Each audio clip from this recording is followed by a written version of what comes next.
you're an Airbnb host in Gainesville, Florida, and you're relying 100% on PriceLabs, you're probably missing out on thousands of dollars in revenue. I've been using PriceLabs for some time now, and here's the problem. For game day specifically, it could be specific to this season. I've never experienced it before, but for the actual price of the game days, they're underpriced, and then the days surrounding the game days, right, like that Monday, Tuesday, Wednesday, Thursday, are actually overpriced. And before we even get into the problems with PriceLabs specific to Gainesville, if you're not using PriceLabs, if you're not using Wheelhouse, if you're not using a dynamic pricing software, you're automatically leaving thousands on the table, just generally throughout the entire year, but even more specifically when we're talking about these game day weekends. So this is my hypothesis, right? I think that PriceLabs is a great software. I don't think it could accurately adjust for the demand that comes into town for game days, right? Specific to Gainesville.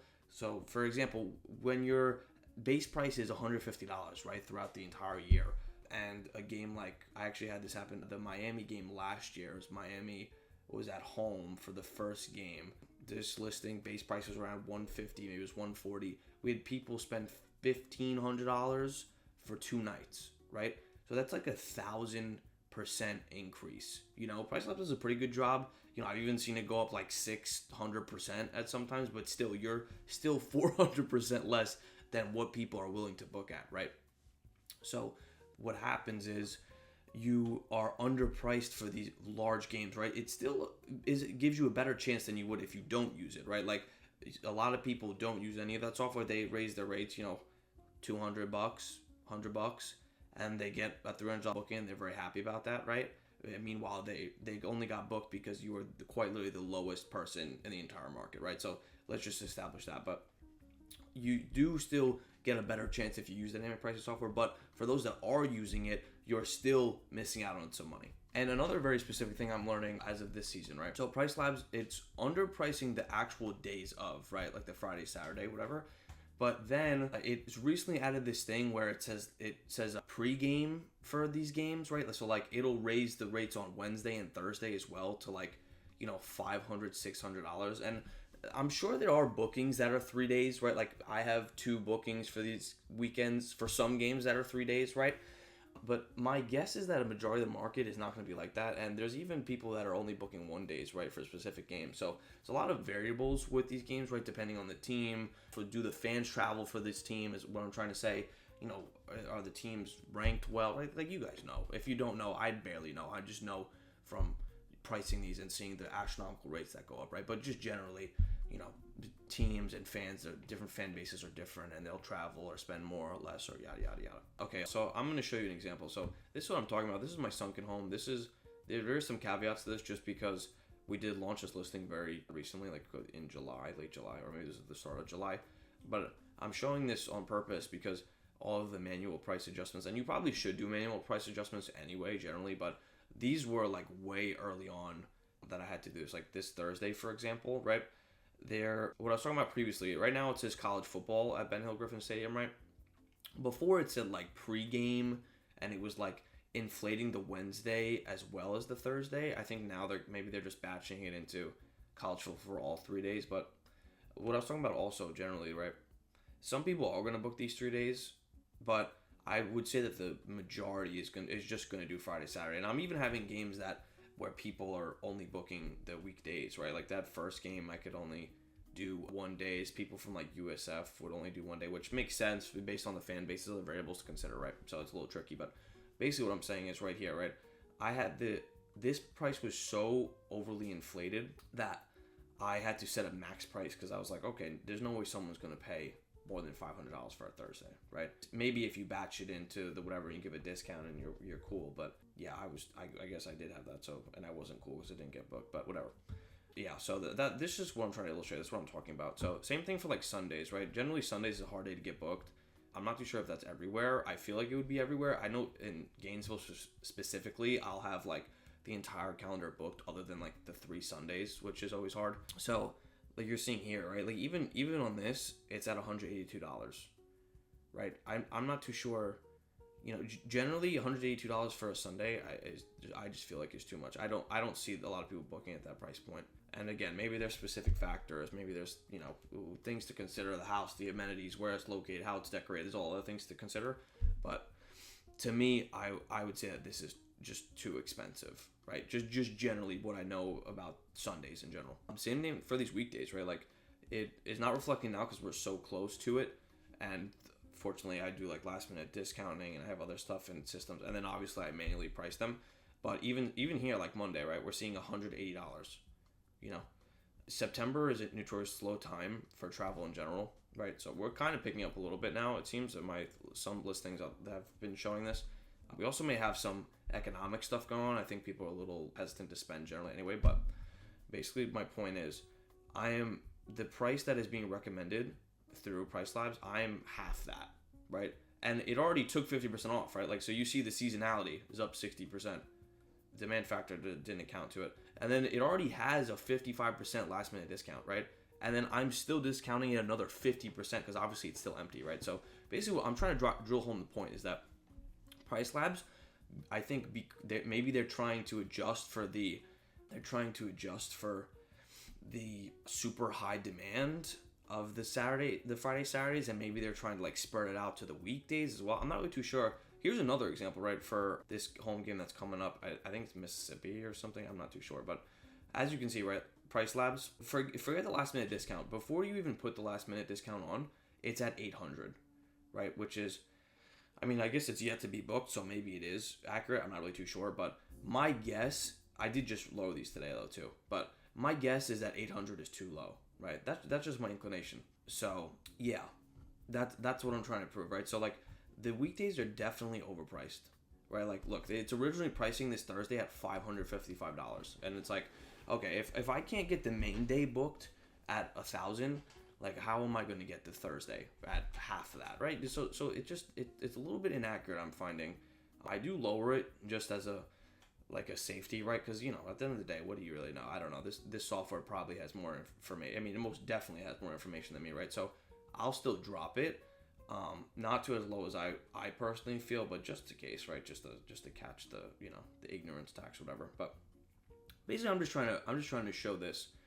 I'm trying to drive this home, right? That I guess I'll give an update if people are interested, and I'll tell you how much it actually got booked for. But generally, I'm finding that these prices are too low. And again, even if they do get booked at like 800, 900, like today, like these prices, they would slowly dwindle down as we approach the dates, right? So like, even if it gets booked at 900 last minute or within a week, like by the time we're another week into the future, they'll be pricing it even lower, right? So you're leaving a little bit of money on the table, or a lot of bit of money on the table in a lot of these instances, I feel. So that's what I'm trying to drill home. So basically what we get is we get weekdays that are overpriced, right, which is going to eliminate your ability to, you know, get like a Monday to Wednesday or a Monday to Thursday, or just, you know, fill your calendar generally. And then you get game days that are way too low, right, that you could be getting more for.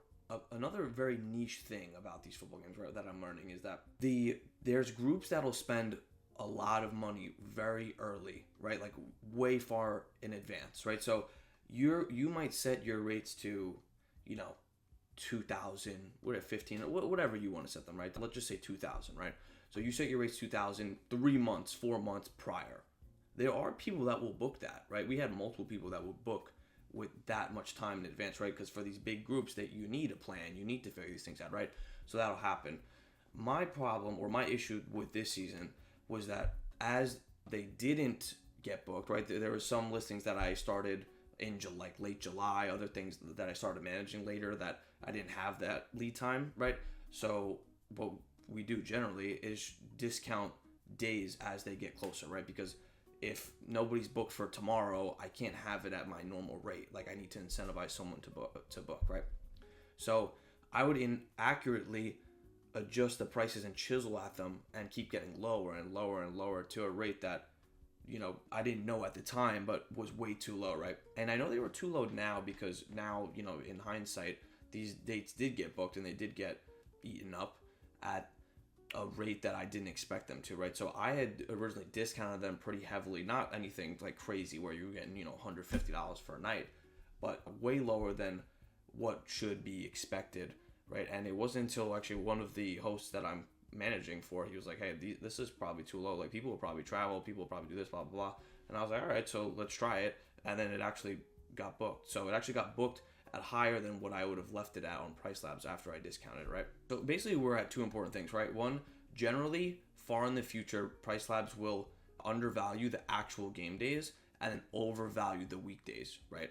And then by the time you get to them, or if they stay unbooked, you will have to, first off, you might miss out on the game entirely, right? And then you will have to aggressively discount the dates naturally. And because of the nature of the event, because the nature of, the game in general, just how people are, doing things, you don't have enough lead time, right, to fill those dates, So basically we get to two important things, right? In the far future, the game price of the actual game days are undervalued, and the days surrounding those game days, Tuesday, Wednesday, Thursday, sometimes Monday, Sunday, right, are overvalued. And the second important thing is what I was trying to highlight with the second story, was that there's a large group of people that will book far in advance at a premium, right?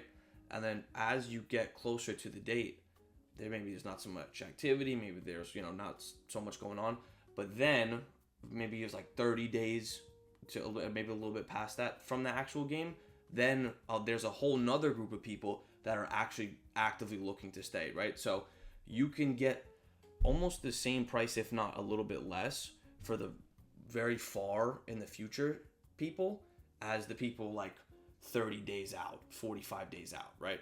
Because there's people that are planners, and there's people that, let's go to a game, people that have season tickets, people, whatever they do, right? So I thought that was pretty interesting, right? So you should never discount the rates, right? Unless you're in a very specific situation, right? Like I have, where you started a listing later, right? Like you didn't have a lot of lead time naturally, and your listing is not so developed, right? I've also unfortunately had this season where many people have booked and then canceled, right? So you got to be strict. I have I think right under the strictest cancellation policy. I think it's actually called strict. I think Airbnb recently changed it where they did some weirdness. I'm not 100% sure on it. All I know is that people literally waited till their 30-day grace period to cancel, and then canceled the booking, right? So that's something to consider as well. But generally, it seems from this football season, for larger properties, for these 3-2s and above, you have a large group of people that will book very far in advance at a premium, and then you have people 30 to 45 days out that have just started looking, and because a lot of the demand has already been eaten up from these people that were looking way in the future, right? And those same people that are looking in the future also are getting the deals, right? They're getting the hosts that only charge $300. They're getting the hosts that don't know what they're doing, right? So now you have a group of people that 30 to 45 days out, they have to pay more still because the demand is so much less, right? So you could essentially charge the same for both time frames. Okay, and then a third thing that I found out quite recently, this is in the last couple of days, is that not only is there a group very far in advance that's willing to book, there's a group, let's call it the medium term, that is willing to book at a very similar price. And then we have the last minute people, right? So hotels are smart, they jack their rates, they have very strict cancellation policies, they'll retain some revenue, which maybe you should do. I don't know. That's an argument for a different time. But basically, there's people last minute looking for places, right? There's people that have tickets that suddenly want to go, or they're given tickets, or, same thing, right? There is literally such a limited supply, and the supply that's left is so expensive through the hotels, is what I'm speaking of specifically, that it becomes more valuable to people to look for Airbnbs, right? So even if you're at the same price that what these hotels are charging, you get a whole home, you get multiple rooms, you get privacy. People charge, especially if you're a host in Gainesville, you probably know this, but you see people close to campus, right? They're charging $40 for parking, $50 for parking, $60 for parking, just because they have real estate close to the place, right? So there's even added benefits in that and cost savings in that, right? Like you have a place to park. You could if your property is close, you have somewhere to walk. Right, you have privacy. You probably have a fire pit. The good big places have pools, hot tubs. All these other amenities that when you compare a singular hotel room to an Airbnb at the same price point, you're getting way more value. So basically, at the end of my spiel, we have three important things, right, with PriceLabs. One, maybe four. Well, we'll do 0.1. If you don't use dynamic pricing software, please use it. Right, then we'll get to one. PriceLabs, if you're using it, will overinflate the dates, the actual football dates. I'm so sorry. The PriceLabs will undervalue the football dates, right? You can get more money for them, and they'll overvalue the dates surrounding them. Two is that there's two groups of people, right? There's the people that book very far in advance at a premium, and then there's people 30 to 45 days out, like let's call them medium term renters or whatever, that'll pay a very similar price just because of the laws of supply and demand. And then three, even last minute, you have the option, you have the, you have the possibility of collecting on these game days, right? Don't be scared to give a discount. There's people moving in and out last minute. There's hotels, there's situations that change, there's people that cancel last minute, a lot of things that still go on. So don't be scared to give a discount, and you should be more scared that you don't get those dates booked at all. And people are probably going to ask, like, how do we avoid this problem, right? A really easy one that I'm finding, which I originally learned when I actually started managing my first property, was that you should check hotels, right? Like the hotels, they set prices. I mean, they've been around a lot longer than I have. They've got a good idea of what's going on, right? So for example, I think it's a Holiday Inn across from campus was charging like $1,500 a night for that Miami game I was talking about from last year, the first day. So I raised it to that price and it got booked. You know what I'm saying? Because at the same price point, Airbnb oftentimes offers more value, right? There's more experience in it. There's more comfortability. There's a kitchen. There's so much more stuff that you can take advantage of, right? Free parking probably too for that matter. So if you just start at that price point of assuming you're like the proximity is similar, right? You're already starting out like really strong, and arguably even if you're a little bit further away, if you take off $100 or whatever it is, like you should be offering more value to people just generally at that same price point. So I would just look around on hotels. That's a really good option. I think there is some capability of that in PriceLabs. I'm pretty sure I've seen that. I'm sure they integrate that somehow. I'd be surprised if they didn't. I know that they have like a heat map that you could like specifically hit hotels, so I'm not too sure how good or bad that is. But anyway, my point is if you just look at hotel prices around, that's like a really good start of what the price will actually be. Because again, like if the dynamic pricing software can't even guess the price of what these game days should be or what people would pay, your guess is probably gonna be under too, right? Like even when I thought $1,500 would, I thought $1,000 would be like, well, who the heck would pay $1,000, right? But which maybe I'll show this example too. I have like a place that I manage. It's a part of a home, so it's like it has one bed in it. It is very close to the campus and technically has access to a pool. I'm not too sure it'll be utilized, but two people spent $1,000 a night for 2 nights. So a home that like my base price is $100, right? It's getting booked for like $50, $60 a night for like Monday through Thursday, right? Like it has gone up to $1,000 for 2 nights. I didn't expect it to be booked at that, right? And it happened. So basically what I'm saying is look at hotels. They have a good idea of what prices will be, and that's just a good starting point. And you'll already start yourself off in a better spot because of your value proposition. So yeah, that's basically my spiel. I'm just trying to teach people, or not even really teach. I'm just trying to put out the information that I'm learning. Hopefully you find it useful. There's Airbnb hosts in Gainesville if you're having trouble with this. If you want to talk pricing strategy, you want to compare numbers, I'd be more than happy to do that. I'd be more than happy to help. You let me know if you found this video, then you know who I am, and yeah, love to meet with you, love to talk to you. So yeah, hope you found something valuable. Hopefully you fix your calendar. Hopefully you're taking advantage of football weekends. Hopefully you're making some more money. And yeah, I guess that's it. See you.